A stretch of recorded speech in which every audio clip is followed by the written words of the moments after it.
Britain in the 1970s was a country caught between two worlds. The old Britain was still visible everywhere. Grand hotels stood beside busy high streets. Black cabs moved through London traffic, while country estates and quiet villages seemed almost untouched by time. And then there were the cars. The 1970s produced some of Britain's most impressive luxury automobiles. They were large, comfortable, powerful, and often built with an attention to detail that is difficult to find today. Some were designed for wealthy businessmen. Others were built for celebrities, politicians, royalty, and people who simply wanted the very best car Britain could offer. These cars were not always fast. They didn't need to be. Their real purpose was to make every journey feel important. Today, we're counting down 10 remarkable British luxury cars from the 1970s. Some became famous around the world. Others have almost disappeared from memory. But every one of them tells us something about what luxury meant in Britain during that remarkable decade. Let's begin. Number 10. The Rover P5B. By the 1970s, the Rover P5B was already an older design,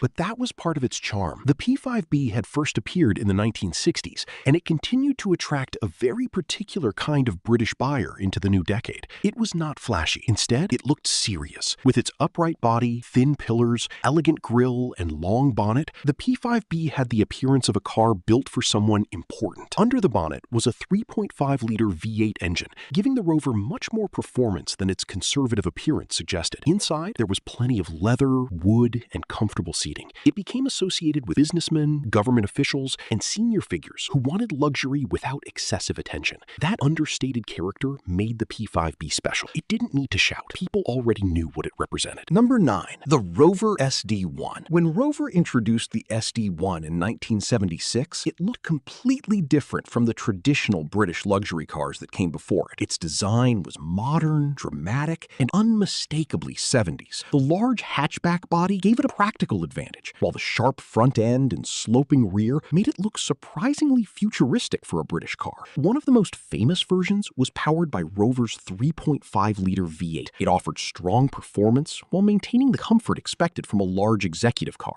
The SD1 also became important in motorsport and touring car racing, helping create an image that was very different from the traditional Rover. It was a luxury car, but it had attitude. For buyers who wanted something more exciting than a traditional saloon, the SD1 offered a very tempting alternative. Number 8. The Jaguar XJS. When Jaguar introduced the XJS in 1975, it arrived during a difficult period for the British car industry. But visually, it was anything but ordinary. The long bonnet, low roofline, large glass house, and unusual rear pillars gave the XJS a shape that still looks distinctive today. Underneath that elegant body was a powerful 5.3-liter V12 engine. That engine was smooth rather than aggressive. The XJS was built to cruise. At high speed, the V12 could deliver its power with the kind of effortless character that made a long journey feel almost silent. Inside, there was leather, wood, and the sort of comfortable driving position Jaguar buyers expected. It was expensive, complicated, and sometimes demanding, but that was part of the experience. The XJS wasn't trying to be sensible, it was trying to be special. Number 7. The Daimler Sovereign. For many people, Daimler represented the more refined side of British luxury. The Daimler Sovereign was closely related to the Jaguar XJ range, but its identity was different. The grille, interior details, and traditional Daimler styling gave it a more formal character.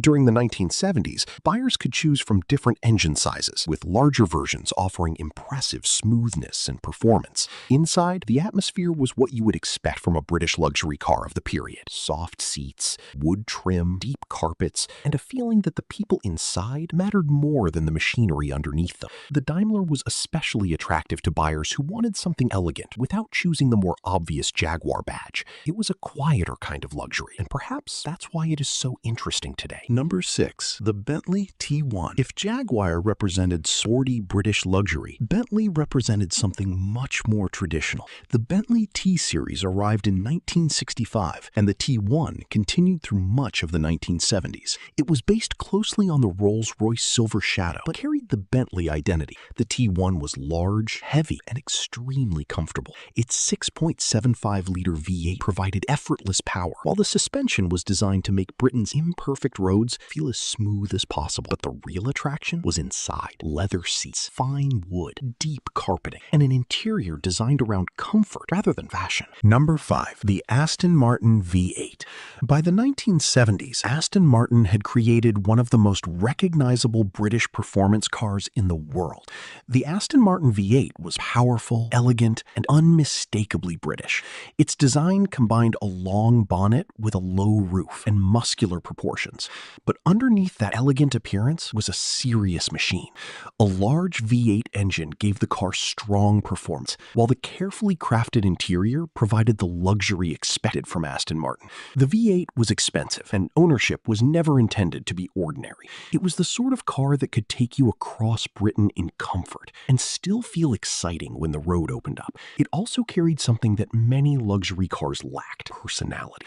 And Aston Martin didn't simply transport its owner, it made an entrance. Number 4. The Jaguar XJ12. If you wanted British luxury in the 1970s, the Jaguar XJ12 was one of the most tempting choices available. The XJ had already established itself as a major luxury car, but the XJ12 took things further. Its defining feature was a 5.3-liter V12 engine. That engine gave the XJ12 a remarkable level of smoothness. The power delivery was quiet and effortless. From inside the cabin, the outside world could seem surprisingly distant. The car was also beautifully proportioned. Long, low, and elegant, it looked expensive without appearing desperate to prove it. For many owners, that was exactly the point. The XJ12 could provide genuine luxury while still offering the performance of a serious grand tourer. It was one of those rare cars that managed to feel both powerful and peaceful. Number 3. The Rolls-Royce Corniche. By the 1970s, Rolls-Royce had become almost synonymous with luxury, and the Corniche represented one of its most glamorous expressions. Originally related to the Silver Shadow, the Corniche was offered as a two-door coupe and later as a convertible. It was expensive, beautifully finished, and aimed at a very wealthy audience. The convertible version was particularly striking.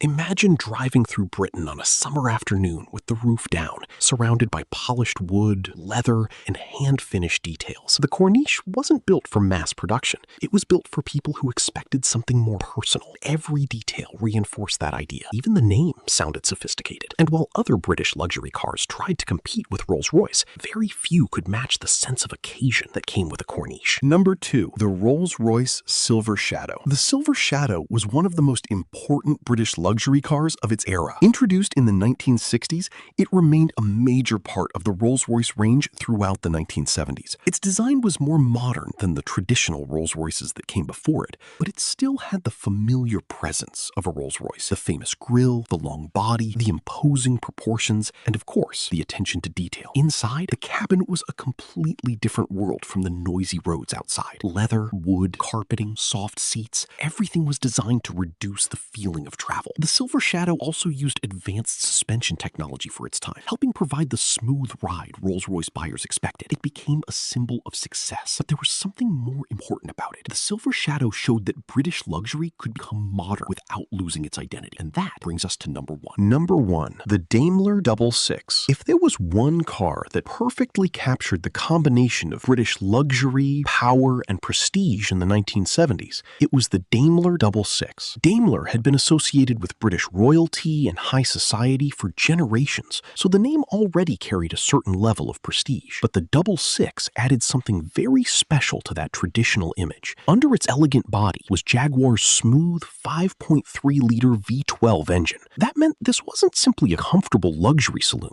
It had serious power. The 66 could glide quietly through city streets, looking formal and dignified, but when the road opened up, the V12 could deliver surprisingly strong performance. And that contrast was part of its appeal. From the outside, it looked like the sort of car that belonged outside a grand London hotel. Inside, it offered the classic British luxury experience: soft leather seats, beautiful wood trim, deep carpeting, a quiet cabin, and plenty of space for passengers to travel in comfort. For wealthy British buyers, the 66 offered something that few other cars could match. It combined the traditional image of Daimler with the engineering and performance of Jaguar. It didn't need to look aggressive. It didn't need to make a loud statement. Its presence said enough. And perhaps that's what made the 66 so memorable. It was a car that could carry an important passenger in complete comfort while still having enough performance to surprise anyone who thought it was simply an old-fashioned luxury saloon. For a brief period, the Daimler 66 represented one of the